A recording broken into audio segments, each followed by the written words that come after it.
Hello, you're listening to the Eric McKenna Project.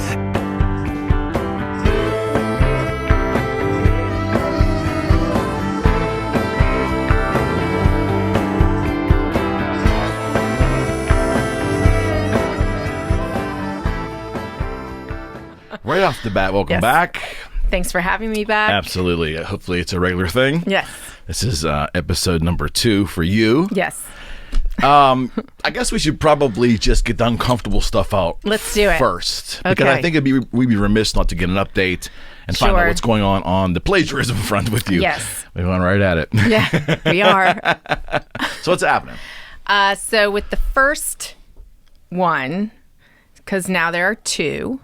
With the first one, it was settled, and I have to move on from it. Mm-hmm. It wasn't the best settlement in the world in terms of what's happened as a result of it. But the work is down, and I'm happy with that. I've learned a lot about copyright law. Did you get the painting? No, I didn't. The painting was taken care of, and fair enough. I feel as though that situation is fine. Okay. But what I did learn a lot about how to protect myself in the future, and also the sort of pitfalls even when you are going through the process of it. Okay. What you should look for and what you should ask for in these situations in terms of settlements and so forth. Okay. So that one is passed, and I'm actually going to be 2 now. So now we're on to number 2, which happened. Must have been after my show, last show together. Yes, it actually happened in September. Okay. So, but with the copyright issue number 1, I'm actually speaking on a panel on the 18th of December with my copyright attorney here, who I now have retained, Barry Friedman, and we're going to talk to other artists. It's a free and open event sponsored by the AAP and actually also sponsored by Metz Lewis Law Firm. And hopefully it will help other artists, learn a little bit about what they can do to protect themselves. And that is really the silver lining to everything for me, is helping other artists learn how to put themselves in a position where they're not in that position. Mm-hmm. Mm-hmm. And so there are many ways to do that. And I didn't know any of these things before I started this process. So those are all positive things that came out of it. And hopefully something positive will come out for another artist and maybe prevent some of this nonsense to, happening in the future. So the next copyright issue, number 2, is a little more, it's a little even more outrageous, to be quite frank. Okay. Because it involves a gallerist, so somebody running a gallery who is simultaneously an artist, which isn't a totally rare thing. There's a lot of artists that have and run galleries. This artist in particular typically shows about 50% her work and then 50% other people's work. Maybe it's, Is that kind of uncommon, or is that kind of common? She has a little bit of a less common business model, I would say, because she also does home goods. It's sort of like this whole, I think it's touted as a lifestyle sort of thing. Okay. At any rate, it happened in Newport, where I'm originally from. Okay. And it happened over the summer that I was going to do a couple of shows in order to dip my toe into the market there and see if there was some sort of response. I mean, this is my hometown. People follow me from Newport and Rhode Island because, I grew up there, and I have a lot of roots still there, planted firmly. My brothers are there. My brother's actually a glass blower, and he has his own business there. I saw that from your social media. Yeah. That's pretty unbelievable. He's awesome. Yeah. He's a very, very talented person. Yeah. And so we're still pretty entrenched in the culture there, and the people there are known to us, and then we're known to them. And okay. So anyway, I thought this would be a good opportunity. I was email introduced through a mutual friend to 2 different people. One is the gallery owner that I'm speaking of, and the other was doing a pop-up, which was interesting to me because she was merging high fashion with with art. And it was just meant to be a pop-up. It was something that she ran, a program that she ran at the Newport Art Museum.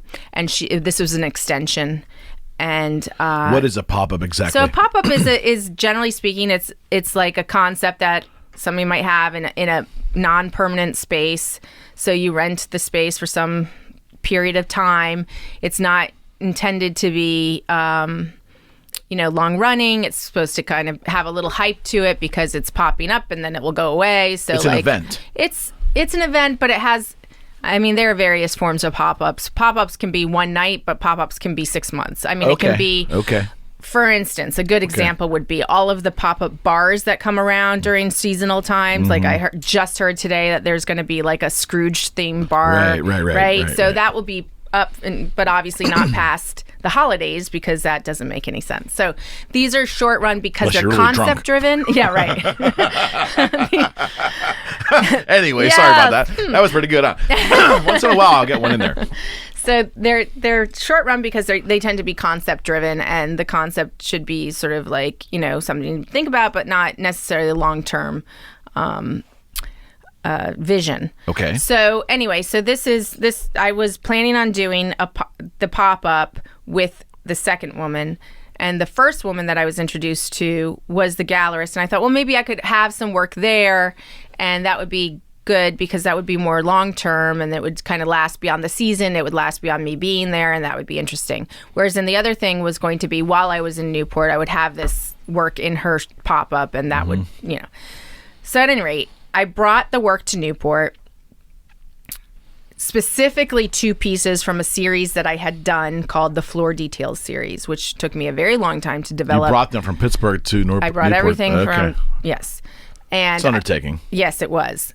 And so I brought the 2 pieces that were kind of earmarked for the gallerist who specifically asked for these 2 pieces from this particular body of work, which is very different from the normal work that I'm known for. I'm known for, I think, probably primarily very additive, very colorful, abstract pieces.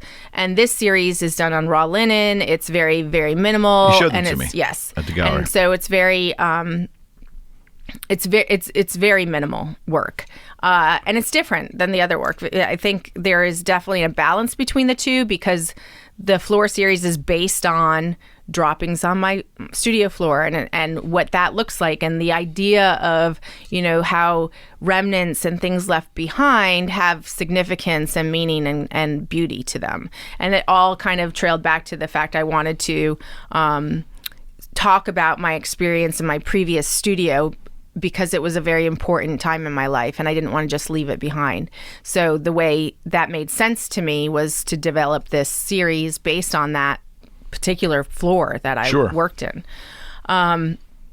So it's a very meaningful series to me because it was also it was so completely different than what I was doing that it was I was terrified that it was going to be really disregarded or people were going to shake their heads or not know what to do with it. And I wasn't even sure where it was going, but I really felt good when I had the first few pieces and I was like, there's something to this. And actually, as a result, I wound up submitting 8 of the panels, which were 4x4, as one unit, so as to mimic a floor, if you will, because it was meant to feel like tiles. Okay. Very modular in that way. And how many of those pieces were in Newport? 2 of the pieces were in Newport, but these original 8 pieces wound up getting into a show in the Carnegie Museum of Art. So I wound up seeing a success from it, and that was really, really gratifying because I was like, well, this is something so personal and so different and so minimal. I mean, people could have just laughed it away, I suppose, but I was hoping that that something translated even without knowing the story behind it, and apparently it did. So that was really, really gratifying. So anyway, this is an important series to me, and unusual, unique, etc. So I bring these 2 pieces to the gallerist, who the reason she wanted me to bring them to her, this is her own words, is because she didn't have anything like that in the gallery, and nobody was doing work like that, and she was excited to show this work to certain clients. And she didn't even want to hear about the other work I was doing. So I was like, okay, she wants this work. That's fine. It would be great to have a source to move and to show this work. So I leave it with her for a week. And she even said she had a specific client in mind. I leave it with her for a week. And in that interim, I start working on this pop-up with this other woman, and we wind up getting the show hung, and it's fine. It's not exactly, a wonderful venue, but it was, again, it's one of those temporary venues, so you kind of use what you can. And so she did have all this wonderful couture design, and she even had a designer come in and do a show at the same time that my work was up. So it was like this crossover of high fashion and art.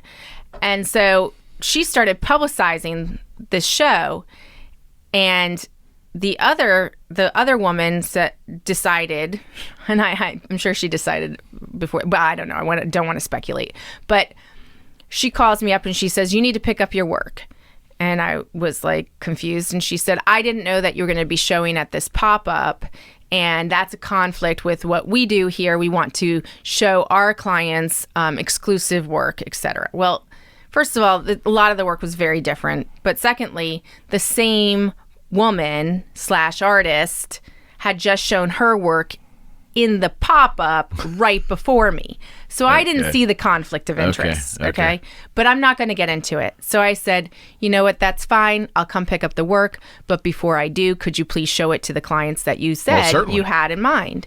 And she said, "Well, I showed them to the clients and they decided pass. That's life. It happens." So I said, "Whatever, I'll come pick it up." So I come pick up the work and I bring it to the pop-up because it's a venue that I have at my disposal. Yeah. Right. Okay. So I bring it there, and all is well. The pop-up woman who started the pop-up has this big opening at her expense. Obviously, everything's, under her domain at this point, in my opinion, because that's how it works. And I thought everything was fine. Okay. A week later, I get a message from the gallerist, and she says, "Is the work still available? My client circled back around." And I thought, well, this is kind of shady because you don't really go to the artist. You should go to the person representing the artwork, which at this point is the pop-up person. Okay. And I am not going to undermine or not include her in any sale because she's now had the expense and the overhead of having my work there. And that's just not how you should do things. That became an ethical issue. Completely. Okay. So I said to the gallerist, I said, "Listen, it is still available, but it's showing at the pop-up, and I'm sure that they would consider sharing the commission with you." I didn't hear anything more after that. Okay. So they wound up having communications with, which I'm privy to because I've seen the text messages. The hilarity of all of this is that there was very little in-person communication. Everything is basically over email. So I have most things, 90% of what I'm talking about is in writing. Okay. So, so it winds up that the gallerist is upset at the notion that she should have to split anything with the pop-up woman. So she says at the end of the day, "Forget it. They went with another artist." Fine. Nobody's made a sale. Everybody's unhappy. I don't really care. I mean, the work's going to do its own thing. I'm not that worried about it. And I thought, probably better not to work with somebody who's not the most ethical, in my opinion. So I go on my merry way. I have the rest of my vacation. The show's up, the show's down, whatever. I'm there with my kids and my family. It's great. I go back to Pittsburgh, where home is, and I don't think anything of it. Same as the last time. I just didn't think anything of it. I think I expect everybody to sort of behave in a way that I would, and I need to stop thinking that maybe. I don't know. At any rate, I get an email or a text message rather about 2 months ago now, and it was the woman from the pop-up, and she sent me this text message with an image, and she said, "Look familiar." And I mean, there wasn't even any question mark did it look familiar. It was clearly a ripoff of the 2 pieces that I had brought to the original gallerist. Okay. Now this woman has now decided she's painted these 2 pieces in exactly the same. She painted them. She painted them because remember, she's also an artist. Okay. And she's now advertising them as new work, and she's promoting them in her store, and she's going to do an opening for this new work. So not just these 2 pieces in particular, but apparently a body of work. But these are the 2 that she's got as the flagship, if you will, right? Okay. And I just started crying because I'm just thinking, not again. Like, it's so blatant.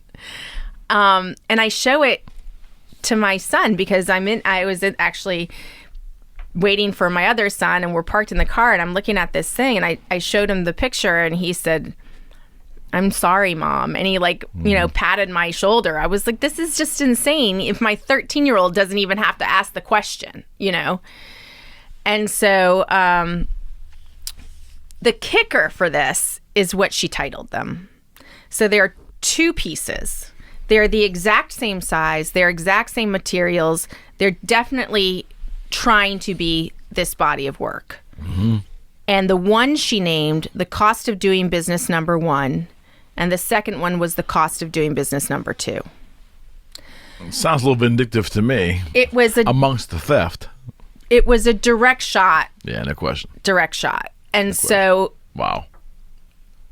I'm firing back. So I am in the position that I can fire back because now I have, again, silver lining. I have the experience now of having gone through it before. I know what to expect. I know what my rights are. I know what I'm, could be entitled to. And I don't mean financial gain. I would love to have my legal fees covered. That would be fantastic. But, I don't actually see that happening. I would like for the work to be handed over to me and for a promise that this won't happen again.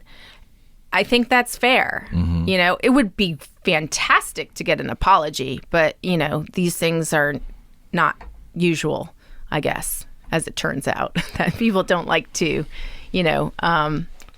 fess up, if you will, to mistakes. I mean, it would be nice if she said, well, I made a mistake. Mm-hmm. I didn't think this was a thing that I couldn't do. I mean, I don't know how you would think that, but, I give people a lot of leeway. So that I'm in the middle of that now. Now I'm being accused. I mean, there's been some back and forth, and now I'm being accused by a new attorney who is not an intellectual property attorney. Mine is. My attorney is an intellectual property attorney. Okay. But I'm being accused of libel and slander and cyberbullying and harassment, and it's so laughable that I just told my lawyer not to respond and just to file the complaint, mm-hmm. because at this point I don't see a reason to respond to nonsense. Mm-hmm. So I never once sent anything to her either over the internet or otherwise on her social media, which is open and wide open to the public. And there are several of my patrons and friends and artists who have commented on her post that she put in a public domain. They didn't say anything harassing, just simply that this is a knockoff of my work. So, and that's their opinion, not even mine. That's their own, I didn't send anybody after her. This is on their own accord, etc. The only contact I've had with her since this is I sent her a personal letter before I got legal involved. And I said, this is really substantially similar to my work. I'd appreciate it if you stop doing it and take it out of your repertoire of work. Wow. And I didn't get a response for that. So, So that's where I am in the middle of that. I think that it's an interesting story. The newspaper in Newport is writing something about it.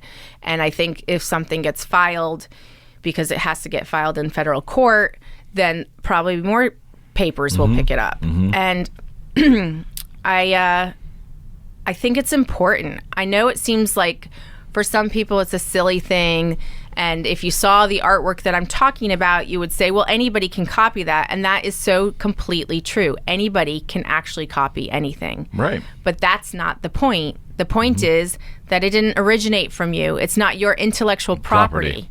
It wasn't something that you took months and months and labored over to think about and to do yourself. You just kind of stepped in and took somebody else's voice. I mean, we see that all the time in music. We see it all the time in other arenas that are creative fields, like books writing and screenplays. Right, exactly. Right.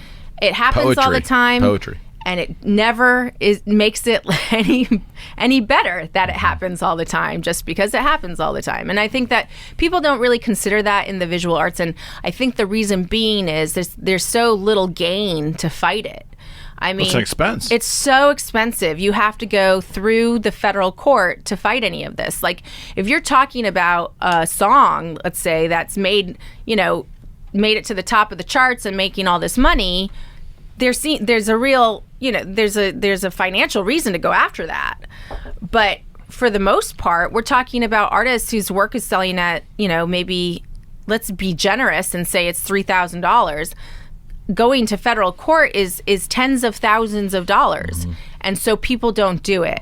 And so there needs to probably be some other protection other than what we have currently. And I would really like to kind of think about that with people that are in the know, because I'm not expert at all in copyright law. But I think there needs to be some other less onerous ways to fight this, because it really is difficult. But that said, the reason I'm going after it is if I can even make a dent, or if I can make people think about it, then maybe it would happen less, or at least maybe artists would protect themselves or know what their rights are, and maybe if it is in their best interest to go after it, they can. So again, going back to what the silver lining is in any sort of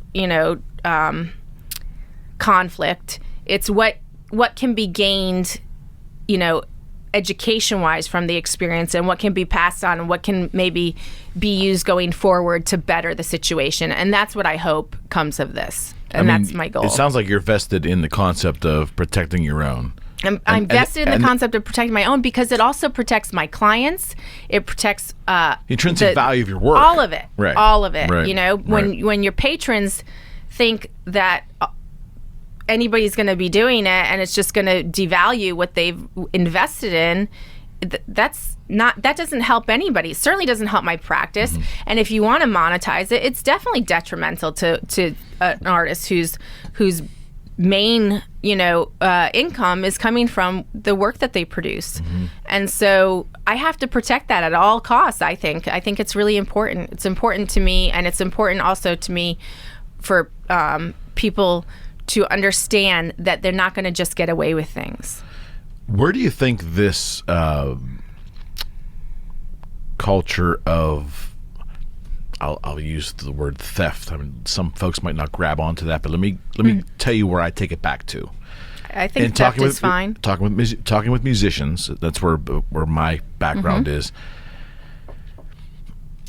I take it back to the fundamental change in the way music was handled as a business when Napster and when the whole file sharing thing happened, and a lot of the public thought, well, we're just trading, we're just helping out my buddy so he doesn't have to buy the record, or once I buy it, I can do what I want with it. That whole wasn't really plagiarism, but in a way it was circumventing the purchase of the art. Does that make any sense? Oh, yeah, and 100%. I think that culture and those maybe in that generation, whatever generation that was at the time, that did it, because I think there's a wide variety of people that were doing it, it somehow normalized it. It normalized the theft. Does that make any sense? It does. And I think that might bleed into your industry, to your art. Absolutely. I mean, I think I said the other day... Entitlement? I mean, no, I just think it's access a little bit, which is both it's a double-edged sword. I mean, I think I said this to somebody the other day. If Jackson Pollock had been around today and was Instagramming his work, as he was doing it, thousands of other Jackson Pollocks would have arrived on the scene at the same time. You couldn't trace it back to whether or not they were copying him or not. It'd be impossible. And then you wouldn't have a Jackson Pollock because he would cease to be relevant in that way. Okay. Because he wouldn't be focused on as the genesis of those ideas and so forth, even though it was, you know, like, I don't know if that makes sense, but like that's kind of how I see it. Is it's just very interesting to be an artist working in this day and age and to have concepts that might be a little bit different. And I'm not comparing myself to or my work to his. I'm just saying it's an interesting thing to think about. Like who would be, you know, who would stand out in this day and age from that generation, pre-social media, pre-Instagram. I would say Instagram was a big part of all of this, and Pinterest and these sorts of things. Right. Like, I can't, and that's another thing going to this, I can't possibly police the internet and my work being on it. My work being on the internet certainly helps me. Does it injure me?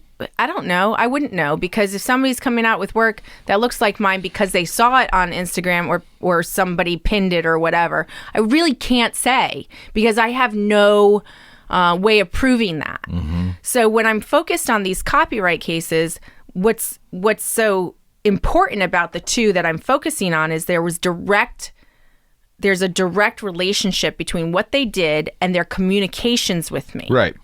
Understood. And it's like, you can't deny those things. Those are just facts. So it's not just like, oh, they can't say, well, random. It wasn't random. Right. And it wasn't like they came upon this work, these concepts on their own.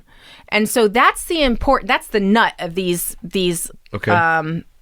particular cases, is that you can prove access and you can prove substantial similarity. And those are the two really big things that are really quite hard to prove, quite frankly.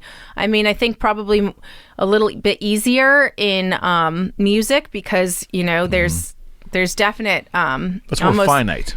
Well, yeah, there's just, I think, better ways of proving that. I think with music is mathematical. You really, I was going to say, you either like, have it or you're either on it or you're not. Right. I mean, you can certainly prove it with forgery, right? Like somebody forged something. But if you're talking about abstract work, because we're not talking about being identical, we're talking about being derivative. Because this work that she did is not identical. It is absolutely derivative and absolutely based on the work that But you also have the story behind it, your communication. Correct. Well, that's why I can say it was absolute. Absolutely. I get because it. I have the facts for that. I get it. And somebody said to me, well, you know, you don't... one of the things that there's sort of... throwing in the mix is that you can't copyright a style. And that's another thing that I'm trying to be clear about. I'm not copywriting a style. This is a very particular case with a person, with history, with a connection to the work, and etc. Intent, sounds like. Completely, especially with those titles, right? I mean, really, that's the nail in her own coffin. Mm-hmm. But, you know, I'm not attempting to copyright a style. There are plenty of artists and, you know, who have come to the same visual conclusion that I have had in their own work. And that's sort of the marvel and the wonderment of what art is that people from any walk of life who are pursuing this as their passion or their career can have similar voices. It's kind of amazing, right? And that's the humanity that exists. And that's really a fascinating and wonderful conversation to have, that my work might look substantially similar to somebody working in, you know, in Japan. Any part of the world. Right. And we have never met, and we have never seen one another's work, and we have that's organic. Very different. Yes, and that happens all the time, right? Because we're working within the same field. We're working within people here. Abstract work, etc. Right. It's very different than knowing how, you know, having had the work in their possession, knowing how it was created, wanting to have that work in their store or in their whatever, or to sell it, and then reproducing it. This is two different things entirely. Well, that's being contrived. Right. What you just described to me. Right. It's not organic, correctly. Right. It's not something that she felt compelled to do. Well, she would whatever. have produced that work had she not seen yours first. Exactly. So that's same with the first one. That's the essence of plagiarism. Exactly. Same with it. So I'm trying to, you know, explain this to people. I'm not saying that my work is so unique, and I'm not saying that, you know, it's no one else in the world has done anything like this. That's not what I'm... But would you agree you do have your own style? There's well, no yes, question. I have my own voice. I think... Yes. Okay, voice... Yes, so a novice, like myself, looking outward in would say style. Probably an artist would talk about the voice. I get that, but essentially meaning kind of the same thing from a conversational standpoint, that you do have that. I guess what I have the conflict when you say style is that when you visually look at all the bodies of work that I've done, they're not the same style. They're not. Very different things. And so I feel like there's a unified voice in them. Okay.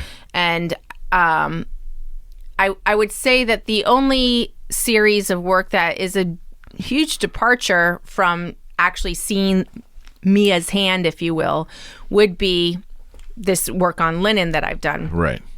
But if you know the story behind it, then you know that it's part and parcel to everything else that I do. Right. So, but yeah, I think that, so that's why I tend to not use the word style and tend to use the voice more, because I think it's more encompassing of people's work in general. And your voice can change. Your voice can, go through infancy and then adolescence and adulthood. I mean, those are other things, it can evolve. Okay. And I think that's interesting too. It can become more refined, et cetera. So, yeah. And I think it's important. And I think it's sort of sad too, because sometimes the extra information that we have, like with all these visual, I really don't follow any artists on Instagram except for my friends. I don't Pinterest. I don't do anything that might influence my work in any way, because I want it to be organically mine. And I think sometimes some people do fall prey to that, like what's selling or what's out there that looks good and is visually, seems to be visually appealing to people, and then that can sort of direct their work in an inauthentic way, I think. Okay. Maybe that's still authentic. I don't know. I guess that's a debate. But whatever your definition of influence is, and it probably is different for artists, probably all over the spectrum, right? Yeah. Whatever that definition of influence is would probably determine whether that's acceptable or not. Sure. I mean, yes, and you cannot avoid influence. I mean, even though I don't have, follow X amount of artists on Instagram or look at what's happening necessarily in the trends, because I doesn't mean that I'm not inundated with those trends in other ways that still are reflective of what's happening in the art community. So we're all influenced, whether it's, an awareness of that influence or not. It's still, we're taking in all that visual information. We're taking in all that, whatever the stimuli is, we're taking it in. So, so it might be subconsciously there, and you could be influenced by that. And you can also, kind of turn that into a belief that it's your own, your own creation, which is also a little dangerous and interesting and a whole nother conversation. That happens in music a lot. It happens in writing. It happens in music. It happens in painting. So the essence, correct me if I'm wrong, but it's almost to the essence where you have rational appreciation meets delusion. Yeah. Is that right? Well, I just think that we have a really great way to reframe things sometimes. Of course we do. And so it's the society we live in right now. Right. So I just think that... Excuse society. So sometimes I wonder, how at fault a person is when these sorts of things happen. Like the previous copyright case, the woman went on to... She continues to make work that is very derivative, certainly of the first piece, which was based on my work. And I do feel as though there's a sense that she believes it's her own influence. And you can't... It's hard to argue. You can't argue it. You can't... I mean, even with all the facts in your face, and you're like, well, you weren't doing this before you were... Yeah. So... Well, that's the logic side of it, right? Right. And so... But, that's a more direct, I think, and that's a more delusional way. I guess what I'm saying is, like, sometimes you might be influenced but not know it, and you do sort of file it into your own, and maybe that's organic. It's getting filed into your own fabric, and then it's being kind of translated your own way, and that can be sort of an organic process rather than it being like, no, I looked at this. This is definitely derivative of this. That's what happened to you, Newport, for sure. I mean, that's what happened to me here too. Yes, prior the first time too, and so I don't know. This is probably a lot of rambling, but I do think that there's... That's fascinating. I find it very fascinating. I really, because I also want to think good things about people, so I really try to look for like, how could somebody come to this conclusion about something that's clearly... You're definitely an optimist. Yes, I am. Yes, Which is great. I believe in people. Absolutely. I do. I believe in... Me too. And I hope that, I'm wrong about this integrity part for a lot of people, that it exists more than I think. Okay, I have some questions for you. Okay. Before we get into that, though, I want to make sure our audience knows about this. Oh, yes. That. So what is this, young lady? That is Pittsburgh Magazine's home edition. I was not aware I'd be on the cover of. Oh, you are on the cover of. That looks very similar to who's sitting across the table from me. Yes, only my hair's done, but yes. It's a little lighter in this picture. Yeah. No, so... Pittsburgh Magazine has this home edition, and they decided to focus on some makers, and that's a very broad term, and it's one of those kind of, in vogue terms right now. And they interviewed me. They interviewed a friend of mine who actually is in the same building I'm in, who's down the hall, who does ceramics, and AJ, who is an amazing ceramicist. And they interviewed John Malecki, who is a former Steeler and does incredible woodworking and design. So I think we all thought it was just going to be like a small feature in the magazine, and we all wound up in some form on the cover. Well, so I'm on the Barnes cover, and Noble. right? I'm on the cover of the newsstand ones, and then AJ is on the cover of ones that were sent to subscribers, and then John's on the cover of all of the internet blasts. So it was really an honor. It was a surprise. It's always kind of a surprise to see my face in print and anything actually related to me, because it's been such a whirlwind, and it's such a constant. I'm just flabbergasted all the time as in terms of like where this has gone and from where I started and all of that. So it's but you appreciate it. I can tell you. 100%. It's not lost on you. No, I'm very met people appreciative. Where things are lost on. It's not lost on you. Oh no. I'm extremely appreciative, and as hard as it is, I think, like, how some people are like, it's really hard to hear your voice, and it's really hard for me to hear my voice, but it's hard to see my picture in print sometimes. I have to like, okay, and then after a while it becomes normal, and I'm like, okay, now it's on the cover. What am I gonna do? But I think the first time I saw it, I was like, oh my god, is that happening? It's exciting, though, isn't it? It's great. It's great. I get a lot of text messages from friends who are checking out of Whole Foods. Apparently, it's like it's right in the checkout of Whole Foods.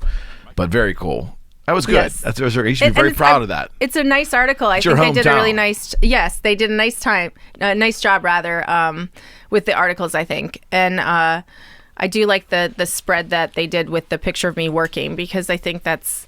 Which one did your mom like the best? She liked the one of me holding the trowel or whatever that's. Yeah. It's excellent. It's just my hand. You're safe, Mom. So congratulations. That's something. That's definitely something. And that's that'll lead me into probably where I'll start with my questions. Absolutely. Okay, so these are random. They may kind of overlap a little bit here, but I'd like to know from you when you initially, for the very first time, felt validated as an artist. Right. That is a really good question, because I think I struggled for a long...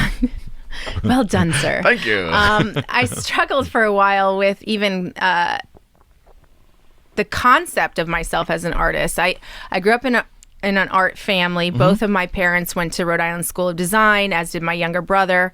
My older brother actually went to art school as well in St. Louis. And so I always thought of them as artists, and I thought it's a really big deal to call yourself an artist, I think. I don't think you should just, it's one of those things, like, I don't go around calling myself a lawyer because I took some law classes, right? So it's just, it was a hard concept for me to wrap my brain around. Okay. And so when I first showed my work, which actually was very interesting because the first time I actually showed, I guess, a body of work for the first time publicly was at my very good friend's salon, Jeffrey Smith's salon. Okay. At the time, he was in Lawrenceville. And this was in 2009, I think. 2008, 2009. And I was terrified. I mean, I was absolutely terrified to put this work on any wall that any sort of public, multiple pieces or one? Was it one piece? It was multiple pieces. Is there a theme to it all or all individual? The first series of work that I did was the Birch Tree series. Yes. And that's a very, very designery, I guess, series and certainly an idea. I got my Rhode Island just kicked in. Yeah, because you do not have that accent. Ooh, that was rough. Dear. Okay, we're gonna forget that happened. I'm not gonna let you forget that one. Okay. I'm not dropping my R's and just adding them. Okay. But anyway, so it was the first time. It's not an original idea to paint the birch tree. This is something, that thousands and thousands, if not more, hundreds of thousands of artists have painted at some point. Again, it was something that I came upon for myself, at least as far as I'm concerned, very organically. I had been dabbling in painting. I started by painting portraits, and I used that very loosely because they were very not great, but it was of people that are near and dear to me: my grandfather, my parents, my children, my nieces and nephews. And I knew that I wanted to get out of that because it was, for me, doing or attempting to do somewhat representation, and they were never fully representational, let me be clear, but to do that work was very constraining, and it wasn't freeing enough to give me joy in what I was doing. And it was simply at the time just something I was doing for myself. So I figured I should be doing something that's giving me joy. Sure. So actually it was a sister-in-law of mine who asked me to paint something for her office. And she said, I'd like for you to do something like this. And this is great because she literally showed me somebody else's work and was like, can you do this? And I said to her, I can do that, but somebody else already did that. Go get that. Go get that. And it was like birds flying in the sky or something. So did you actually get the whole ethical thing and the integrity thing from the beginning? Yeah. You understood it. Even though you didn't even know the landscape, you got it. Yeah, because I don't think it's hard. I just don't think it's a hard concept. Okay. To not take somebody else's work, and to definitely, if this is something that you think you're good at, if this is something that you feel as though you have a talent in, then you don't need to look at other people's work. You don't need to take other people's ideas. You can certainly have a conversation with them. Like you could point to my body of work that's based on Warhol's soup cans, for example. That's a conversation that I'm having with my work in Warhol's when I do pill bottles, because I'm taking this iconic work of Warhol's, the soup cans, and I'm asking the question, like, what is the comfort food of today? And so the majority of those pills are Prozac. I mean, there was a conversation there, and that's a whole different, another conversation in addition to the conversation. But anyway. You're going to bring that back? Because we've talked off camera. Those are fascinating, fascinating pieces. I tend to... I have a friend who says that I'm OCD with ADD. So... Otherwise, you're fucked up. Aren't we all, though? We are. Most definitely. Most definitely. So I thought it was very funny. It was very observant. He said that, you tend to focus really hard on something, but then you leave it and you focus really hard on something else. And that's that's fair. That's a fair assessment of me. So I don't know. I think that I feel as though once I have exhausted a concept, I tend not to go back to it. You're just done with it? Yeah, but yes and no. I allow it to be there and have the potential to come back. I don't think you should ever like close a door on anything, So still on breathing. people, on concepts, on anything. You really shouldn't close doors if you can help it. You know, there are some doors that must be closed. But, you know, if it's something that gave you enrichment at some point in your life, there's no reason to close a door. Okay. And so I might revisit it is the long and short of that. But going back to the trees, so she said, will you paint these birds? And I said, no, I won't. I'll do something that's meaningful to me. And so I thought about it, and I thought, well, I really have been wanting to play with abstraction, but I'm too afraid.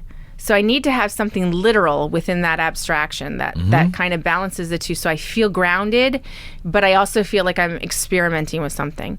So I started with these very abstract backgrounds, and I actually started with I shouldn't tell my whole process, but I started with these abstracted backgrounds, and then I thought the birch tree has always been fascinating to me, because growing up we had where I grew up, it was house after house after house, and you have these little backyards. And for whatever reason, we had a birch tree in our backyard, and nobody else in the neighborhood had a birch tree in their backyard. It was not, native of that area. And I always loved this tree because it was so weird. And I always felt so weird. And it was just like, this is like a really weird tree, but there's something really beautiful about it. And I thought, well, maybe there's something like, beautiful in being weird, I don't know that I fully internalized that as a young person. I wish I had, because it would have probably saved me from a lot of things. But I think in retrospect, if I really think about it, it was helpful. That visual was very helpful for me in many ways growing up.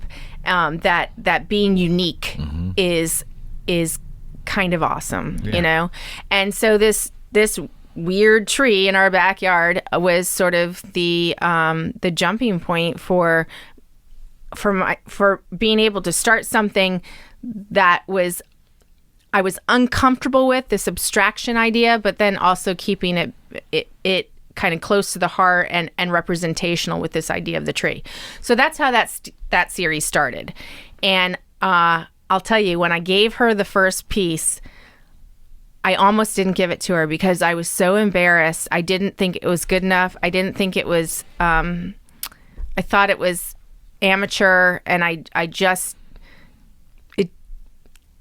was terrified to give it to another person and think have that bravado that I feel like you should have when you hand over something that you created, that surely you're gonna love this, right? And I didn't have that, and I was something differently changed over the last couple of years.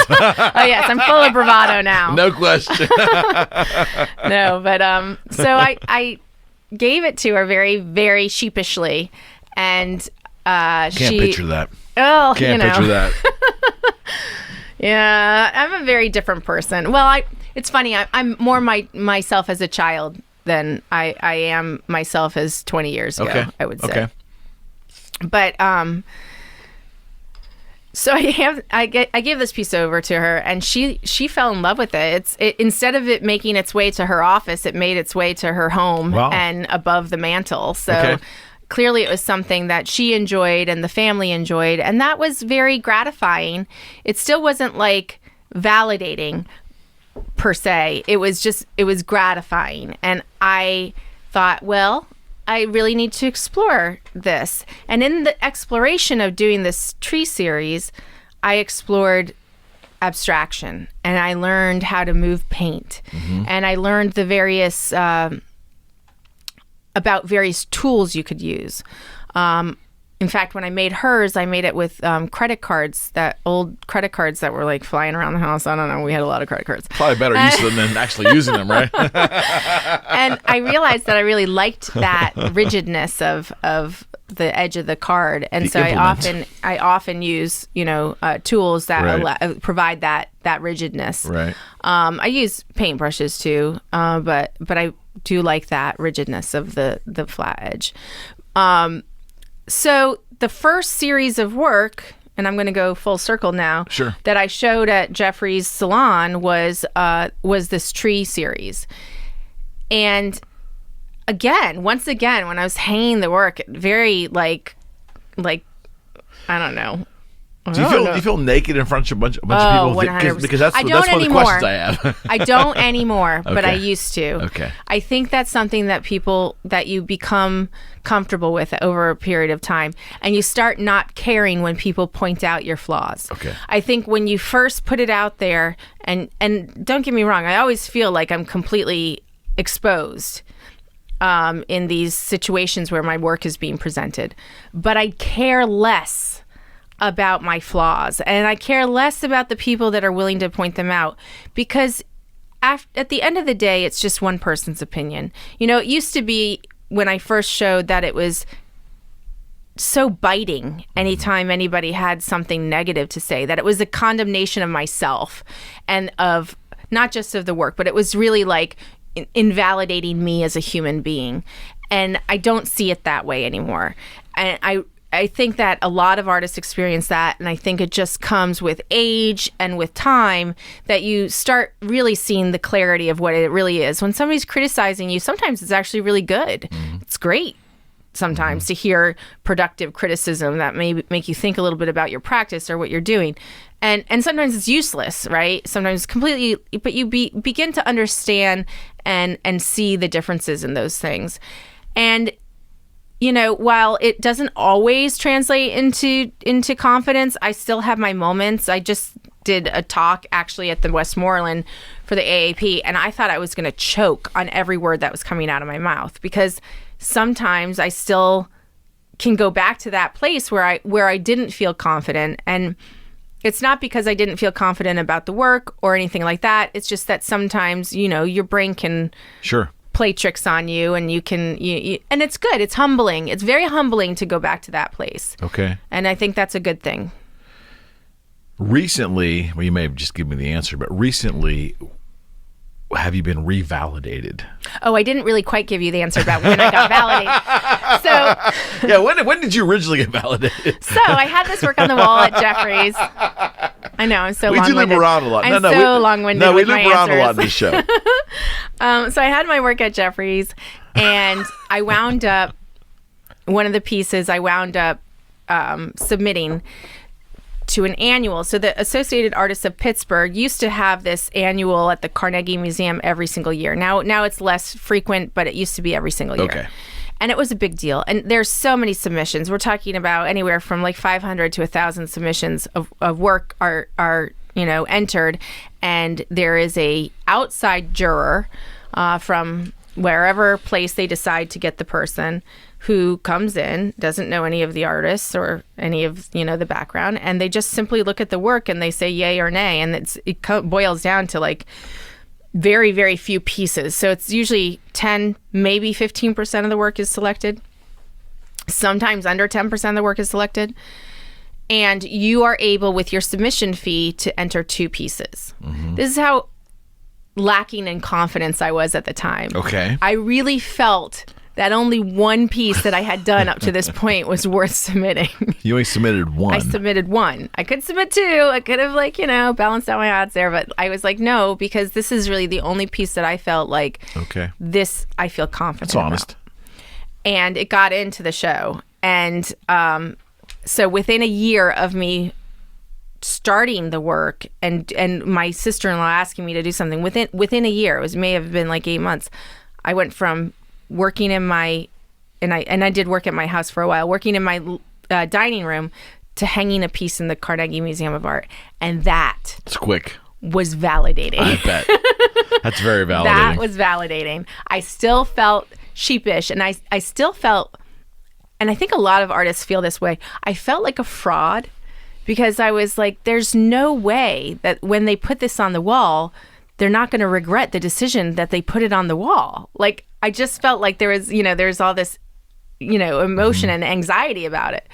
And I think I still sometimes feel that way. I'm just like, am I just is all of this fictitious, and I'm just this, fraud?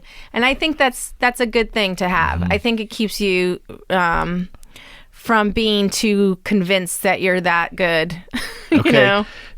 And not that I'm, not that I'm any great shakes, but I could be, I could be thinking, oh, because I've had this success and this success, then clearly I'm just going to keep going up. And actually every day I think, well, it could all end tomorrow. And so I have to keep pushing forward, and I have to keep reinventing, not necessarily totally, but like thinking about my work, and not necessarily reinventing, that's the wrong word, but like, how do I push it forward? What is in me that I haven't shown? Right. What are those things that could make it and take it to the next level? And I think those are really important things for artists to think about. Always, never mind what point in their career. Well, we've talked off camera too about that's one thing I will tell you, that from our discussions, I get the vibe that you're constantly looking forward. That's the vibe that I get from just direction wise. You're constantly looking, what is next? Where can I go? I'd like to think that I do that with all aspects of my life, because there's really no point in looking backwards except for knowledge and understanding of where to go forward. There's no what you did wrong. No reminiscing? Absolutely there is. I mean, like I said, I'd like to think that I do that. But I'm a human being, and we have the propensity to focus on, sucks. the past and what went wrong, etc. Yes. And yes. I really hope that as I mature and have a little more life experience. Yeah, I know. Fill me in when I don't think maturity is necessarily what we say it is. I think maturity is understanding ourselves, and we can be silly and childlike and still be mature. I think maturity is accepting who you are, and I think it's also learning from your mistakes and moving that forward in a way that improves who you are. It doesn't necessarily mean that you act like you're a fuddy-duddy, I'll never do that. So when was the last time you felt that you were revalidated as an artist? Or did you answer that already? No, I know, right? What haven't I answered? We got a lot here. I'm very talkative. So when did I feel revalidated? The most recent time. Yeah, I mean, I guess I've had a few moments that I felt revalidated. I felt that helped? Yeah, I mean, that less so, because I feel like that's almost, it doesn't really necessarily make me feel as though my art has gotten to another level. It just makes me feel like maybe I'm better known, and that's validating. But I think the things that actually stick with me, that make me feel really good about where I am, have more to do with the work itself. Okay.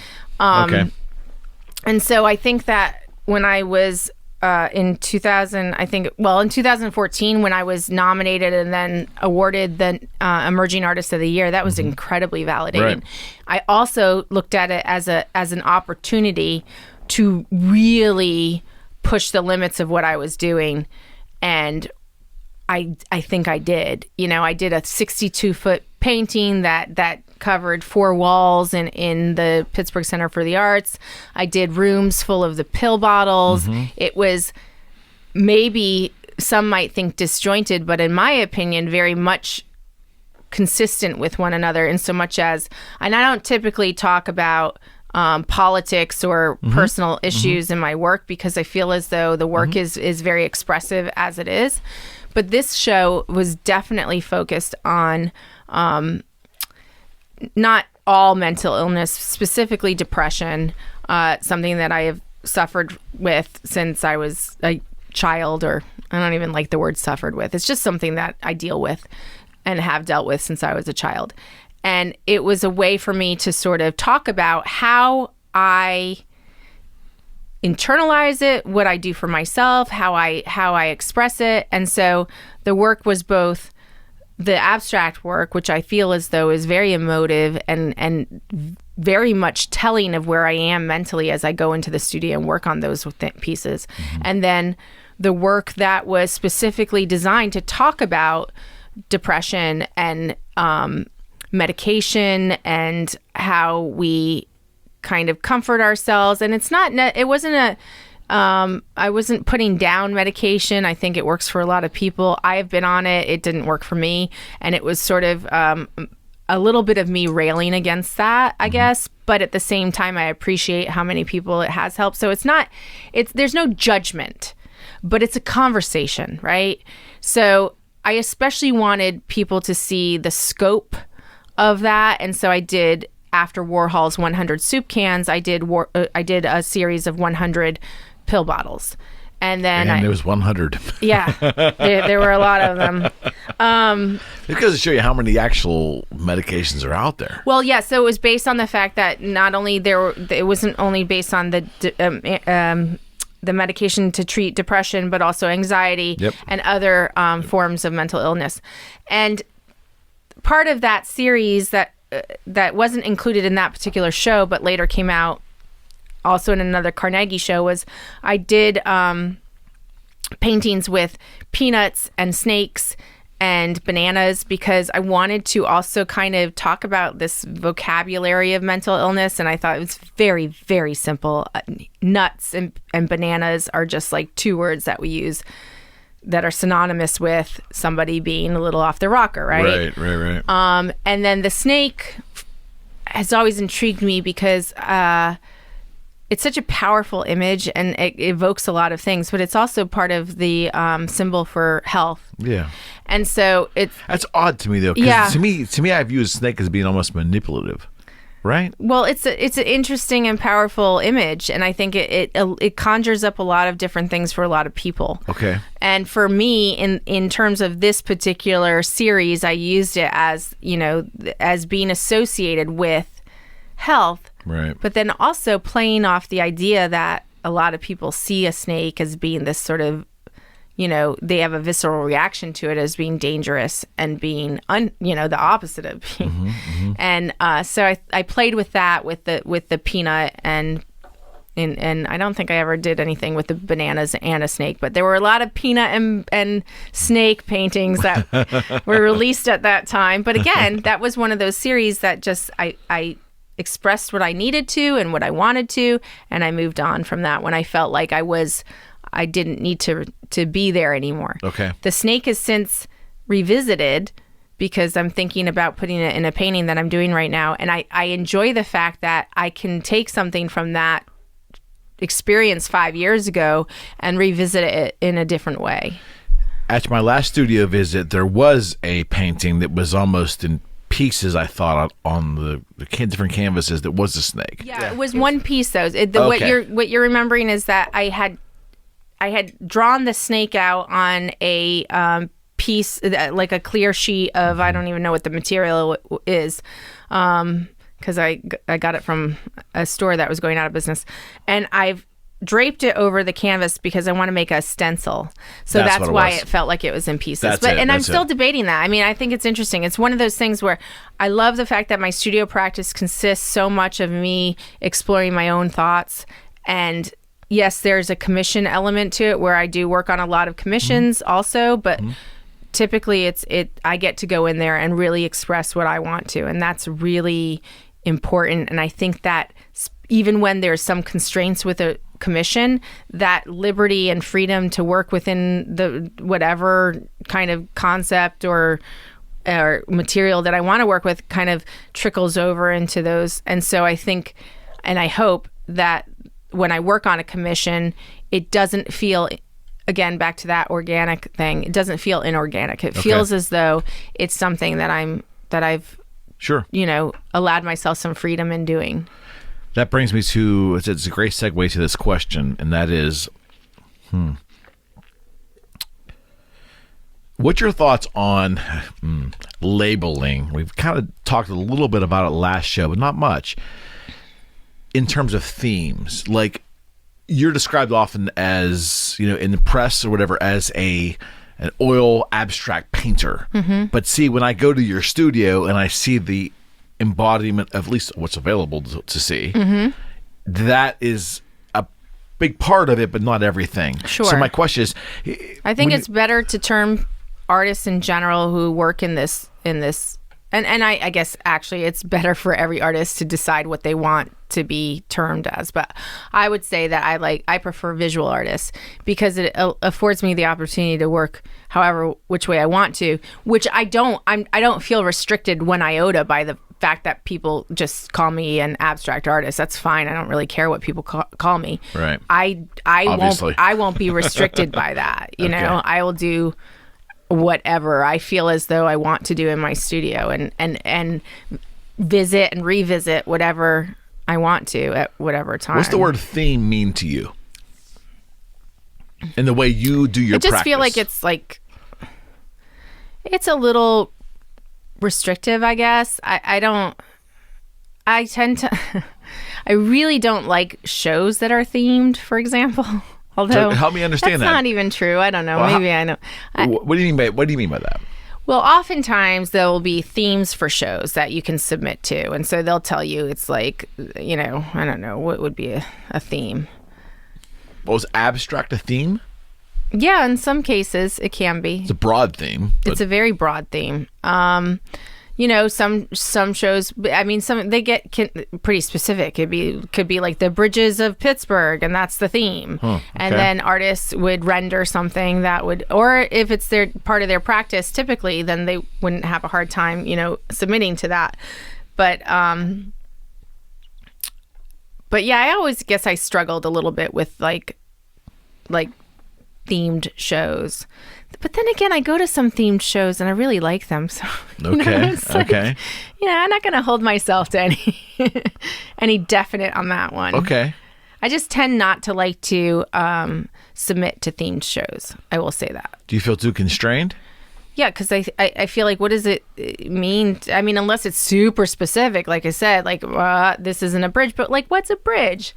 You know, you could say like, people are bridges. Right. You could say, you know, like, I don't know. There's lots of, but I get it. Right. Yeah, I get it. So, so it just depends, honestly, on it really depends on the curator. It really depends on a juror when you're talking about those sorts of things, and the jurors are frequently curators. I think that curators have their own visions. I think that there's certainly some notion even that the curator is actually an artist because they're compiling all the works of different artists. Is that required in your opinion? What part? Is being an artist a curator? Yes. No. No, what I'm saying is that a lot of curators, how should I phrase this without being negative? Let it out. Because I'm not trying to be negative. Let it out. But like, I do feel as though there are some curators that feel like the act of curation is really the act of making art. Okay, I get it. Because they're putting and compiling all the works together and therefore creating one magnificent piece, if you will. And okay. That is esoteric to the average person. I get it. It just is. Yeah, I mean, I don't know. I think that I do know a lot of curators that studied art, and that's interesting, and that's a cool thing because they're more aware of like materials and process, and like, you know, they tend to be more aware of like things that might be so derivative that it's just like, well, this isn't even like a pure thought, you know, or not so derivative, that are derivative and closely related to the work that it's trying to be like, and they're well enough aware to be like, yeah, no, you know. So, curator. I think it's good. Curators are good. Word. I like curators. Okay.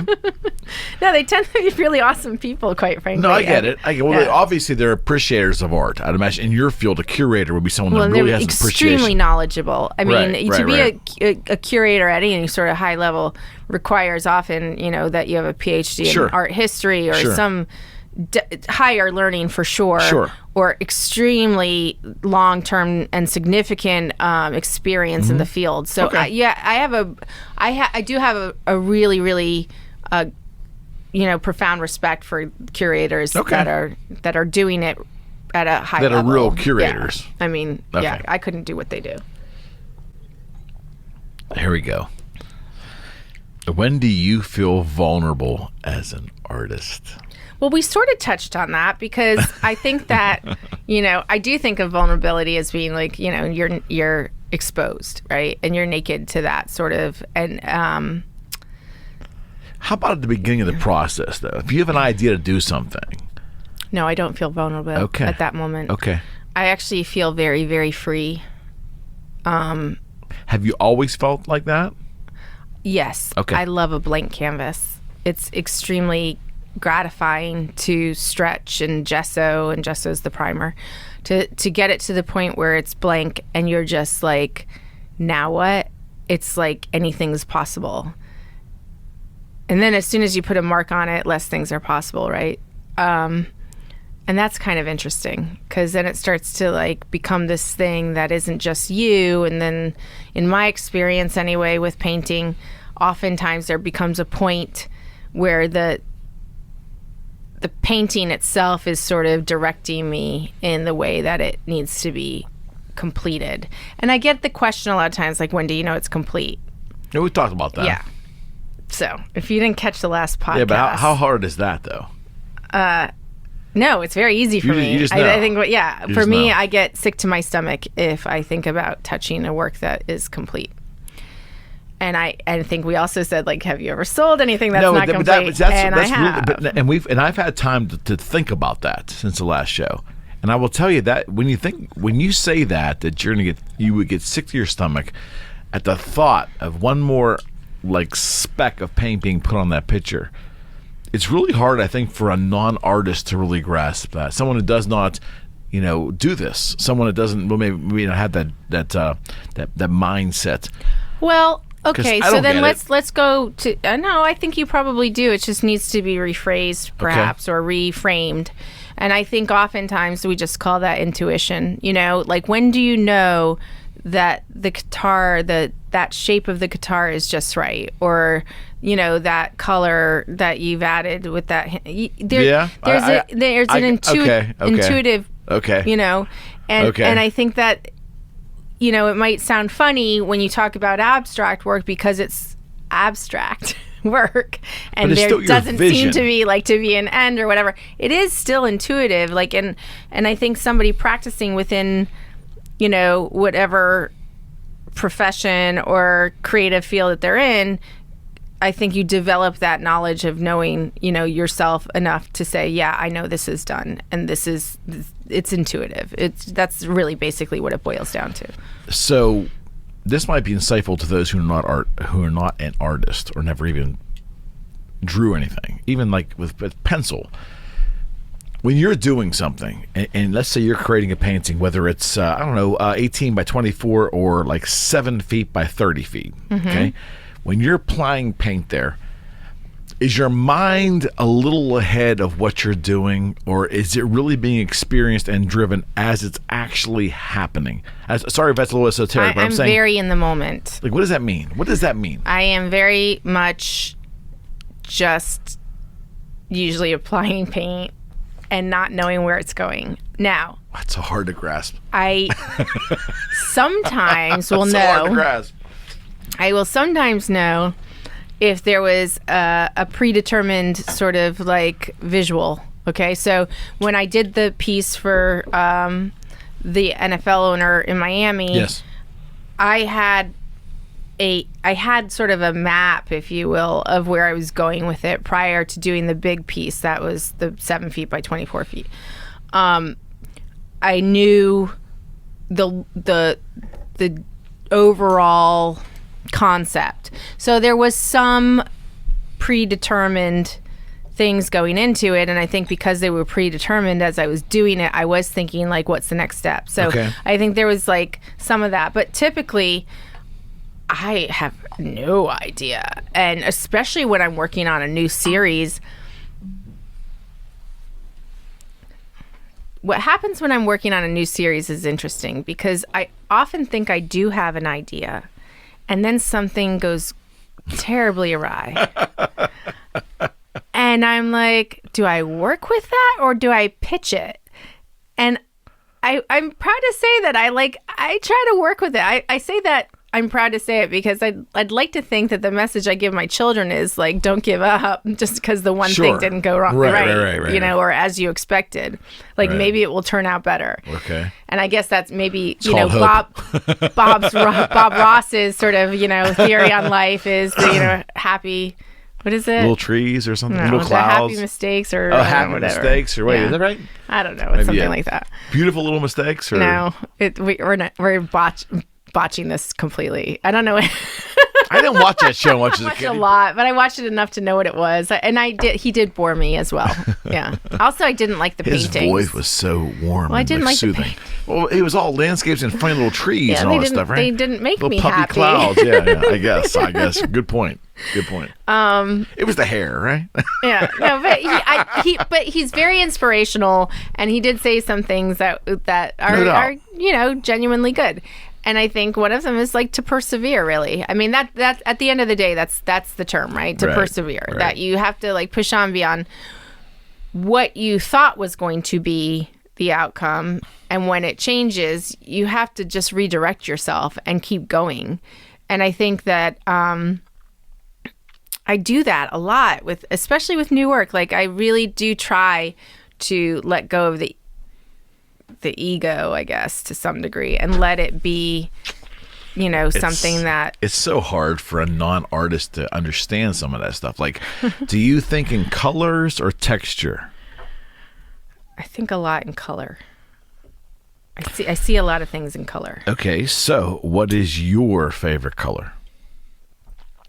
Blue. Any shade of blue. I could live in a world of blue and be happy. What does blue actually in itself describe to you?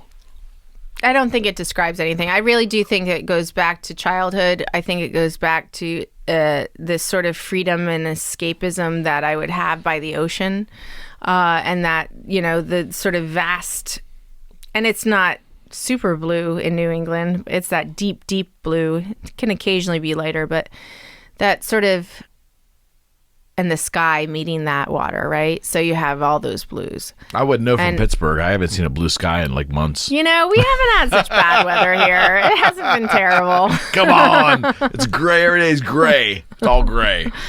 But okay. I think that maybe where it originated, I wouldn't know really, because that would be so early on to like really pinpoint it. I do love color in general. Like obviously it makes me happy. I would say that the origins of the colors that I use today, that vibrancy and that just pure color, I don't really mix anything anymore. I used to mix all the time. Like when I did that tree series, I was mixing everything, and I was very aware of the nuances of different colors, and not that I'm not anymore, but I don't need to do that so much anymore. I'm a little more confident that I don't need to do that. I think that for me, part of all the mixing and doing all that work was like, well, that makes it like I'm more unique if I'm mixing all the colors, and that may or may not be true. I don't really care. I like using the really bright colors right out of the tube, and I'm okay to say that because that's what I do. And I think that comes from my experience living abroad as a young child, and my family lived in Grenada for a little stint, and the colors there were like nothing that I experienced in, this little sleepy New England town, right? Not so sleepy, but, The jazz festival is amazing. Yes. But still, everybody will show up in their brown, black, and blue, and that's just sort of like America, right? And in Grenada, it was like Carnival. Yes. We were there for that. And it was just these amazingly beautiful people in these costumes that were so elaborate and homemade. That's another thing. They had been spending months and months on these beautiful things. Right. And they were painted, or they were flowers, or they were whatever. And it was just like, boom. And I think that has stayed with me. And what also stayed with me from that experience is the gift of meeting other people, and of exchanging stories and learning somebody else's story, and having that add to the richness and the fabric of your life and going forward with that. And I think that that's why those colors are really important to me, because for me, the color is really people. It's just people. And people are exciting to me, and I think that should reverberate. And I hope that's what it does. You know, people see landscape, people see flowers, I see people. You see people in your work? Yeah. I see like this, like spirits, like not spirits, but like energy. Essence? No, just energy. Like people's, like, you know, the vibrancy of life, and you know, whether it's painful or not, whether it's joyful, and I've seen it all. Like everybody has seen all of these things in their lives. Nobody is. I mean, some people unfortunately have seen more than others, but there's still that hope. I would hope. And there's still that vibrancy in people. And I think that that's what I'd like to express in my work. Let me ask you another esoteric question. Do you see color in people? Like if you look at a person. No, but I've had it said about me that I'm purple. Yeah, but that's where I was going. A few times. It's really weird. Different people saying the same thing? Different people. Okay. Then I looked up auras, and purple wasn't such a bad one. Actually, I think it was pretty good. It worked for Prince, supposedly. It was a good aura. So if somebody sees me as purple, I take that as a huge compliment. And okay. So, yeah. Okay. This is going to be an interesting question for you, and that is, can artists have goals? Because I know that goals are generally associated with type A, maybe business. There's a lot of type A artists. You have to understand that really? The artists, oh my goodness, yes. See, I don't get that. Artists are just like any other, you know, sector or sampling of people, yeah, right? sampling, okay. Thank you. Okay. Of the population. It is the gamut. And I know not even just a few. I know a lot of artists that come into my studio and they just want to run, or they want to tidy up my studio, or they want to organize me, or they want to tell me how horrible it is. By the way, if you go to the Mia studio, don't do any of those things. unless I'm paying you to do it. I'm just telling you. I mean, every now and again, I need a good studio cleaning, but I'm not going to do it. So, I can't do it. I really have a hard time with organization. I have a hard time following directions. I have a hard time being directed. I have a hard time with anything that makes me feel like I don't have my freedom to do what I want to do. And an organization makes me feel like I'm not particularly free to do what I want to do. And I know that's different for everybody. I think some people feel very free with the organization. They feel like, well, I know where everything is. And I think that's wonderful. I think it takes everybody to, you know, and I think it's no different in the art world. Everybody is different. And in terms of goals, everybody has different goals, just like any other field or any other practice or any other business. It's like, it's very personal what everybody's goals are. And, you know, my goal is to keep a viable and studio practice so that I can support my family, continue to do that, but also so that I can keep kind of stretching my wings, if you will, and learning more about myself as I do, because I do feel as though my work informs me about who I am. And that is a wonderful journey to be on, to be continually learning more about yourself. Boy, that's deep. That's good, though. That's good. Can you separate business goals from art goals? Or in your life, is there okay. No. Business goals are very different. Business goals, I think, for me, are more about sustainability in terms of the practice, being able to be an artist.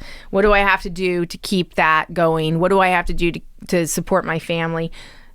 Those are sort of, and I don't want to say practical versus non-practical goals, because that's not fair. But like, I feel as though there are definitely things that I have to do within my business, if you will, that will keep me afloat. Okay. And then with the practice of art making and what I do in studio and how I feel about that, it's the other end of the spectrum. Like I don't really have goals. I just want to keep making things. I'm compelled to keep making things. I'm passionate about making things. And my ideas are like constantly coming at me. I want to try to execute all of them. Mm-hmm. They're not all winners. You know, sometimes you start something and you're like, oh, that's why that doesn't work. You know, like, okay. But that is not driven by anything financial. Okay. And I'm very, very able to separate the two. I have there's no real overlap. How do you measure progress in your career besides the financial remuneration?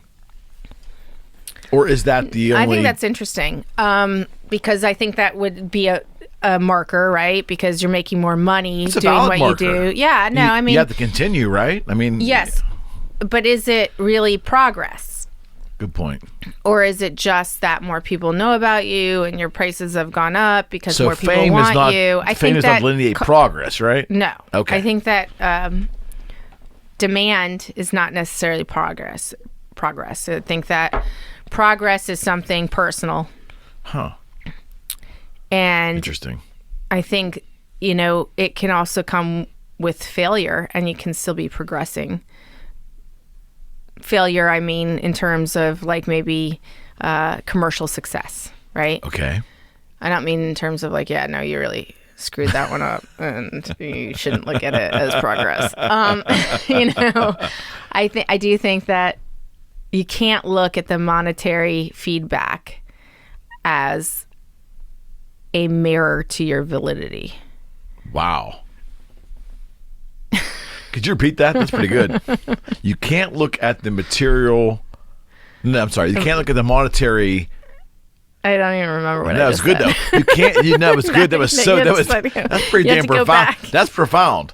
You can't look at the monetary feedback. Is that what it was? Yeah, I guess. Yes, as a mirror of validity. As a mirror of validity. You need to coin that phrase, make a meme of that with your name on it. Should I copyright it? Yeah, you probably should. That's actually very good. So, money is required to continue to do what you're doing, live a lifestyle, provide for your children, live a life. I get it. But you're saying as a judgment of your work or as a measure of success, it's kind of minor. Is that right? Is that fair to say? I would say it just doesn't measure it at all. I think not at all. No, I just feel as though it has to. Success is one of those things that honestly nobody else can tell you have. Okay. It has to be something that you understand within yourself. And I think that if you feel successful, even if something has failed according to other people, but that's a success to you and not a failure, then I think you've succeeded. I don't think that this is something that. I don't think success is this, am I going to say this properly? I don't think success should be monetized. Is that the right way to say that? You can't put a price on that. Like, I think that is something that is very personal, and success to me is something that brings you a gratification because it brings you a fullness that I really think I 100% believe is just fully personal. See, I think success in itself is a shitty word, and I'll tell you why. Because initially, the connotation goes straight to financial remuneration. It goes straight to that. I don't see it that way. I know you don't. But what I'm saying to you is because most society are not artists, by the way, we kind of do. Yeah. And so it probably is not a good word. I think there should be something else to describe that, because what you're saying is validation is probably a better word. In some, it may be another way to describe validation, but I understand what you're saying. But it comes down to measurement, doesn't it? And measurement's unique to each person. But hey, I'm on the cover of a magazine. You are, and you do very well, and you have clients that commission like significant works from you. So you have that, and that affords a comfortable lifestyle and taking care of your children. I get all of that, but you're saying that doesn't. I think if I felt as though I was achieving the goals, go back to your word, that I had sought to achieve, I would have success. And that doesn't mean that it has to be trailed with a dollar sign. Is money a component of it? Or that you're saying? I mean, I just think it depends on your definition of what success is. If success is 100% attached to money, then we have just very, then that's not. I think that probably can't happen in art, right? I mean, because that flies in the face of creativity, expressiveness, and all that stuff. Like, that's the other thing that I'd like to say. No, I call foul on. I mean, she calls bullshit. What she calls. Yeah, I do. I think that. I just think that the terms don't necessarily have to, always be conjoined. Congruent? Together. Okay. Like, conjoined twins. Oh, okay. All right, hold on. So you're saying success doesn't have to be... I'm like searching for words right now. No, it's good. It's all right. Conjoined works for me. Okay. They don't necessarily have to be like, attached. Okay. They can be separate things. And so Okay. Financial success, expressive success. Just success. Success can just mean a lot of things. I think that we need to stop. Because the word sucks. It's Does too it? broad. I don't it's too know. broad. I like success. I think that's a good word. You think? It's broad, but so what? So why don't you just own every word that you want to apply to yourself? That's a good thing. I feel as though I'm successful because I am a mother of 4. I am pursuing the work that and my kids are freaking awesome. Mm-hmm. And I'm pursuing the work that I want to do, and I'm making it to my office, if you will, every day. You're living life in your own terms. Yes. And so to me, that's success. And that's a construct of my own. Not That's of a great society. Conversation, though, isn't it? That's so. Yeah. Well, it's philosophical, I guess. Yeah, that's good though. That's good. This is good. This has been Philosophy good. and wine isn't a good mix. Nah, this has been an excellent show. It's an excellent show. Okay. As an abstract artist, when you have a client that comes to you and wants to commission a piece, but this is a loaded question. I hope I can articulate it correctly, because I know you're going to give me the answer. But no. I mean, an excellent answer. But I want to make sure I word it right. The word that comes to my mind in trying to express this to you would be latitude. Mm-hmm. Do you put like fences, like starting and ending fences on that latitude and giving them an area? Do you talk about colors? Because I would imagine a commission, talking about a commission for an abstract artist is different than, obviously, like we talked about portrait or realism or whatever the hell it's called. I mean, how do you do that? So, generally speaking, people that commission work for me, because I have different series, are attracted to a particular series. Right. And they might say, oh, I really like that piece at Superior Motors, or I really like this piece at Mindful Brewing. Mm-hmm.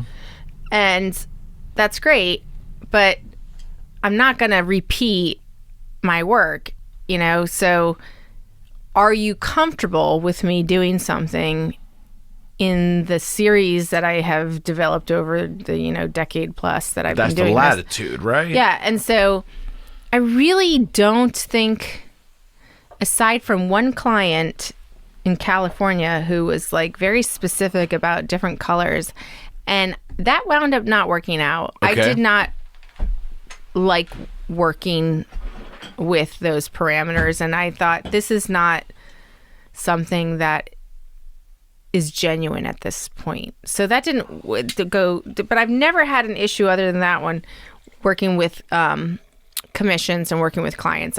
And what I encourage along the way, instead of these parameters that or notions of what it should be like, again, because I don't know what it's going to be like, never mind, the client shouldn't be able to, to foresee what this piece is going to look like. That would be really weird. Very strange. Yes, I would agree. I really encourage clients to come in during the course of a commission, or if they can't come in because they're in another state or another country or whatever, I will send images along the way. Okay, so you keep them in the loop then. Keep them in the loop so that people understand process, so that people understand like the development of what things are going to look like. I've had a couple clients, be a little bit scared along the way, and I just take their hand and say, it's going to be okay. It's going to be okay. A little bit scared along the way. I had this one client here, and he said, it's all good except for this one area. I don't want you to do any dark colors. And I said, that's not going to work for me, because you have to have the dark to have the light. You have to have these contrasts. And if you just trust me on this, breathe. Yeah, then you'll see that this is gonna work out. And it was a really beautiful piece at the end of the day, and it really did work out. Okay. So. Okay. How closely do you pay attention to the reaction of your work, whether it's with people in a show, people coming in browsing your studio, or actually a commission you've done? And the second part of the question is, when you see that reaction, does that in any way, shape, or form affect the way you create going forward?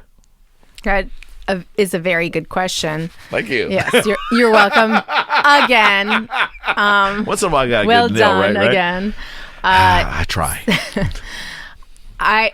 So I would say that my answer has definitely evolved over the years, because I think initially I would say I paid very close attention to everything, and not that I don't still. Okay. I would say that I always still pay close attention to reactions and to thoughts that people have about my work. How I internalize it, though, is significantly different from when I started to where I am now. And whether or not it influences my work, I will say it never influenced my work. It influenced my validation before. Okay. Not the work. Now it doesn't influence how I see myself or the work, but I find it interesting and I listen to it. Okay. I particularly like when people go and see my work in spaces and they have a narrative that is their own and is, completely something related to their lives. I think that's beautiful. I think it's a wonderful tribute to what art can do, in so much as I've put something out that's like very personal to me, but somebody else is taking that work in and making it personal to them. I think that's a beautiful, beautiful part about what I do. I love hearing it. I love being on the fly on the wall when somebody expresses something of that nature. It's wonderful. If there's a criticism, I like hearing it now as well. I will say that often the criticisms that I've received, how should I put this? It's sort of like how I don't like taking directions. I kind of go against whatever the criticism it is. Like I once had this artist come in and he was giving me a critique of my work. How is that even possible though in art? Oh, critiques are a necessary part of art. I mean, I think that it's a very good and honest thing for like people to go into school and one another's studios and to like really talk about it in a real way that's not like, oh, everybody's blowing smoke up one another's ass. You don't want that in any field that's creative. You don't want the person who's made it big on TV, who used to do stand-up, to be told all the time they're great, and then they go and do stand-up and they bomb. Because it happens all the time, because they get all the yes-sirs around them and they don't, listen to any of the critique. Television. So I do listen to the critique. I guess what I just said isn't totally fair. If I think that the critique is actually useful, then I will incorporate it into. It doesn't change what I do totally, but I consider it, and I if it's useful information, maybe it will sort of influence what I do. But usually what it does is make me try to disprove it. So you're challenged by it. Right. So I had this. Is that healthy? I don't know. It's who I am. Okay. Okay. So I had this artist a few years back come into my studio, and I was doing something, and the painting was like all in gray at this point. Okay. And he said, "Gray is the death of paintings," which totally started a whole series of gray paintings. I'm sure it did. Knowing you. Because I was immediately. Like, is it though? And so that was kind of fun, and I still use gray today, probably in every painting now, because I'm like... So that explains a lot. Yeah. And that explains a lot. And I recently had another person come into my studio and basically rip everything that I do. Told me... Time out. So make sure I understand this. Yeah. Someone walked into your space there. Yeah. And as you were... And gave me an unsolicited critique and just tore everything that I do into shreds. And I quite enjoyed it because I'm sitting there listening and I'm like, no, this is what I enjoyed. I didn't like being torn to shreds. I enjoyed the feeling that I had as I was being torn to shreds because I didn't feel invalidated. Mm-hmm. I felt like you're just wrong. Right. And that's a good place to be. But does that come with experience? 100%. It comes with confidence. It comes with feeling as though you know what you're doing at this stage in your life. And so somebody coming in and tearing you to shreds doesn't necessarily, make you evaporate, and that's great. You're like finally like, oh no, what you just said is not at all anything that I would listen to. And that's kind of wonderful, right? So that's not to say that always is the case when I hear something negative, because it's not. Do you find energy in the pushback?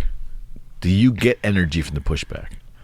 Certainly when I feel as though I don't think they're right, and I think what I'm doing is that I'm on the right path. But if there's some pushback that feels like legit, no, well, yeah, and again that goes back to intuition. Like, does it feel like this is productive criticism? I really do. I do listen to that. I do incorporate that into my thought process. Whether or not it translates into the work, I couldn't really tell you at this point, because I don't think I've experienced that in any storytelling kind of way. But I kind of like the negativity at this point, because it see that. Helps me. You don't want to be. One thing I know about you. Let me interject this because this is important, I think. Okay. You do not like to be yesed. You do not like to be flattered. You do not like to be. I don't even, to be honest with you, I don't even think you like to even be told your work's great. I think there's something about your personality, and again, I might be out of school here to say this, but I think there's something about you really are looking for the truth. Yes. In everybody. Yes. And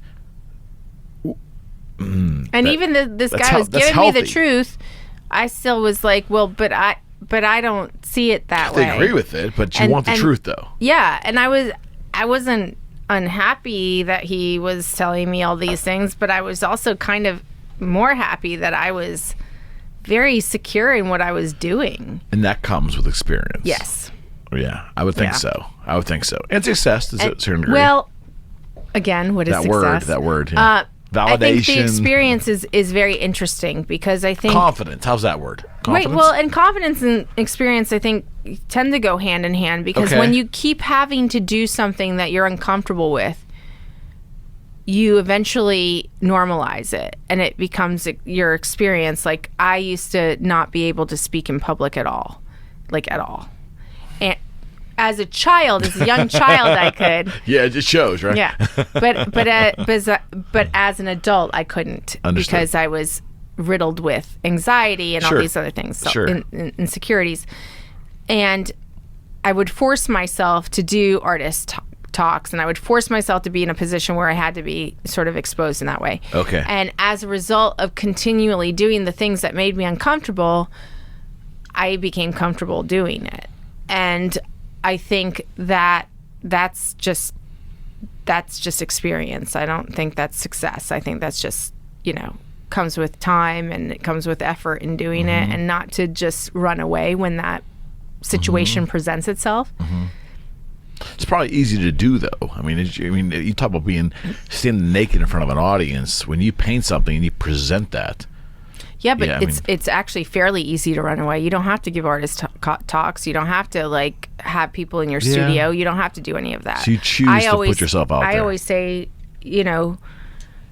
when you're uncomfortable, that's when you should be doing that thing, because that you need to normalize it for yourself so that it becomes less uncomfortable, and you own it. So you're thickening your skin too. Yes. You're going to need that in this business, right? I mean, in our business, yes, for sure. Which is hilarious, because everybody is always like, "Oh, the sensitive artist." I would like to submit to you that you cannot be super sensitive in this business. It is not right. Welcoming in that way. I would imagine not. Yeah. And you still have your sensitivity intact, I would hope, when you're doing work and whatnot, but you have to be prepared for people to just tear you up.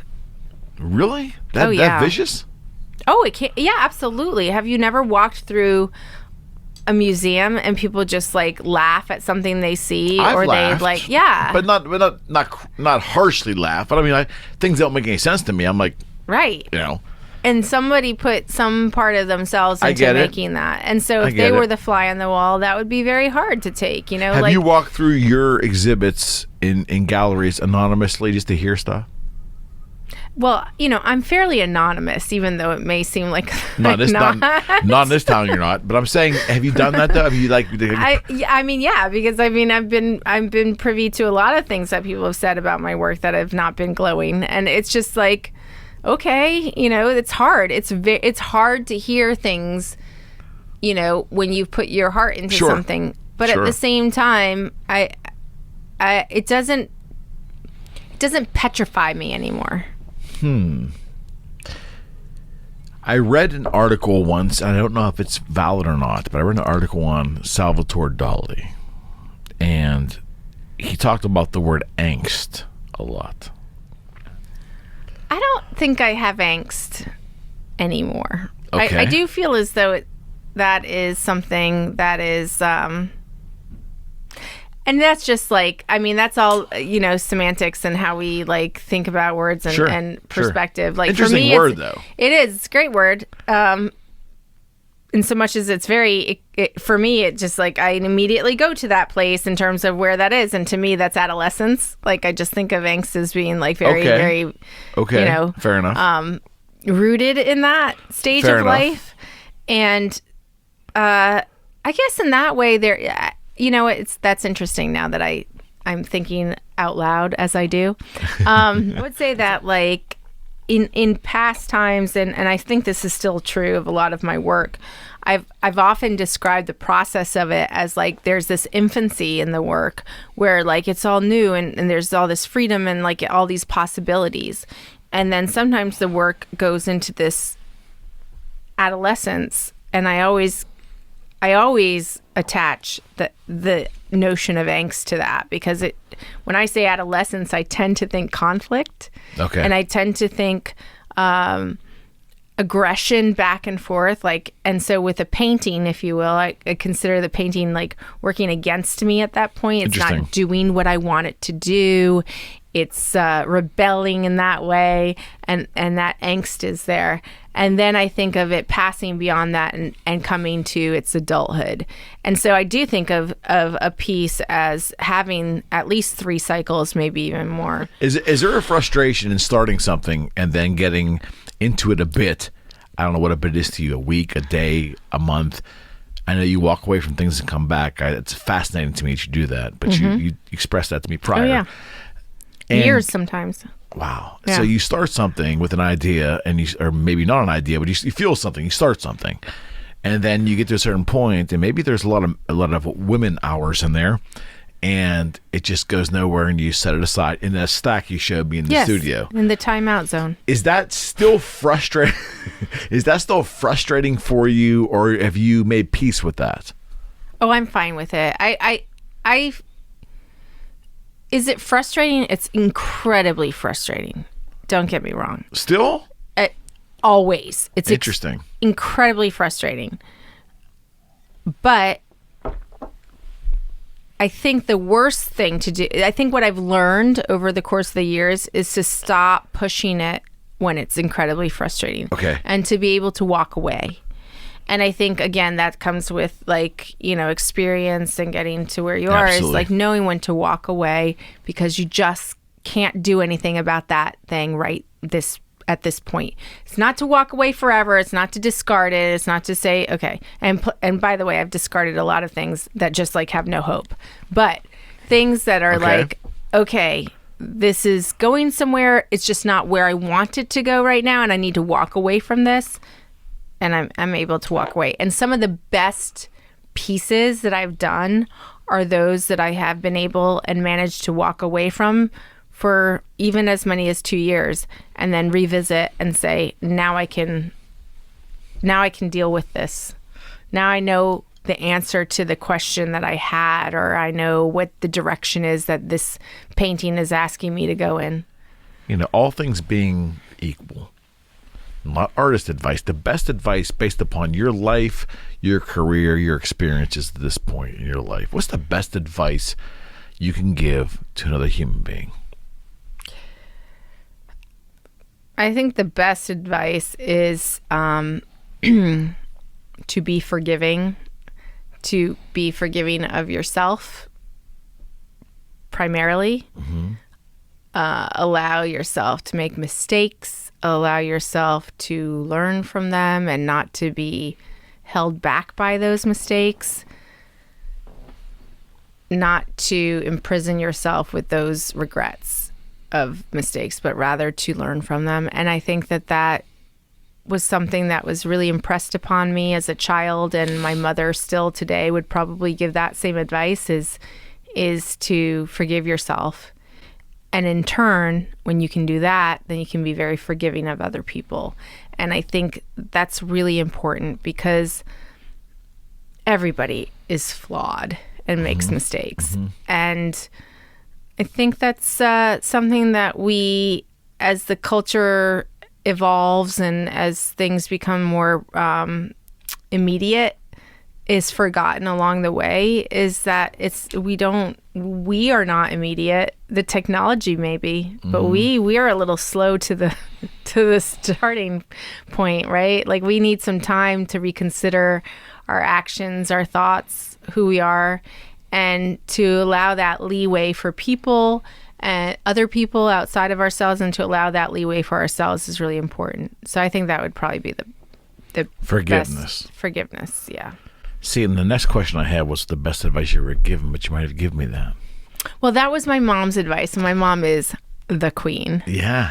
Okay. And she's really, very insightful.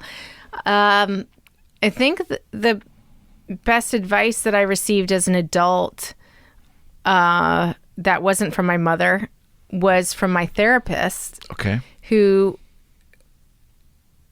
when I experience things and I get upset that I'm experiencing them, and I want to fight them, or I want to rebel or whatever, his advice to me was to ride the wave, to ride the emotion out, to see it in your mind as being something that isn't so destructive, but rather something that you can hone and be participatory in the movement of. And I think that was really critical advice when it was given to me. Mm-hmm. And okay, I actually did a really big piece. That 62-foot piece that I said wrapped around the room was called The Ride.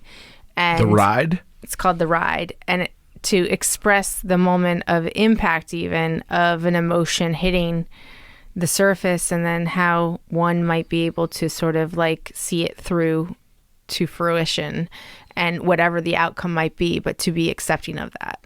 And so I think that was the best advice that I ever received as an adult was to be really fully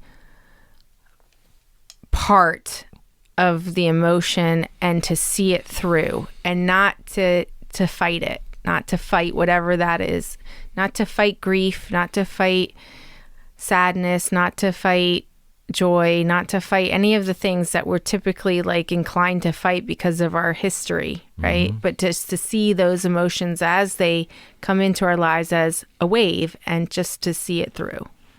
That was the best advice I was ever given. It's deep, but good. Yeah, I thought it was good. But good. I want to thank you, my friend. Thank you. This was great. Yes, it was. Yeah. And we were on point tonight, too. This is good. Let me share this story. Oh, no. Let me share this story. Laugh? No, let me share the story. Okay. 2 important things about the first time I met Mia. So it was early in this show's development. I was still trying to find my own footing. Anyways, I sat down with you, and you were in the midst of painting, which was awesome. That was so impressive to me. I walked in where you were in doing your thing. Yeah. And you sat down on this old couch in there, and you're like, hey, and you're talking to me, and you're wiping paint off your pants. You're wiping paint off the thing. You're like, and not that, and it was so, your talk to me and you're being there in our conversation. Yeah. Was all that mattered to you at that moment, and the rest of it was all fluff. And that is so lost, I think, on most humans, that no one's ever present anymore. Yeah. And when you sat on that couch with me and you started asking about the show, what my background is, what we're doing here, that was so real to me. And it's so that concept of being in the moment and engaged with another human being was so lost. And then as I walked around, you're like, well, take a look around the studio. And you were on the phone or something. And I came back, and I was staring at this one painting for so long. And I said, I'm just kind of lost in this painting. It's going to take me a while to get it all in. Yeah. And you looked at me and you said, that's what I'm trying to do. The painting, it was a massive painting. It was it was 8 months ago, I think it was. So yeah, 9 it was months the ago. 24-footer. The other one that went to the. But it took me a good 15 minutes to get it all in. Yeah. And I found that to be incredible, because somebody who had limited amount of exposure to art, but nothing of that scale or that complexity, I think, and to stand in front of a piece like that and be, engulfed. It took me 15 minutes, and you laughed. You go, I'll come back. Take your time. I'll come back. I'm over here when you're done. And I'm like, wow. So I guess my point is that complexity to your work is a very unique and kind of a special thing. And I think that needs to be experienced. Your work needs to be experienced as opposed to a scan on the web. Yeah. The full effect of your work is not on the website. Your website's fine, but it doesn't give the whole experience. Sure. Does it make sense? Absolutely, because it's a screen, and most of my work is, 99% of my work is larger than any screen that you could show in front of me. But again, thank you. It means a lot to me. Thank you. And I really like appreciate I said, it. looking forward to more adventures here. Yes, absolutely. All right. Yes. Fair enough. Cheers. Cheers Salute. to you. Salute. Salute. And God bless Chin you. chin. Chin chin. Yeah, chin chin. Till next time. Next time.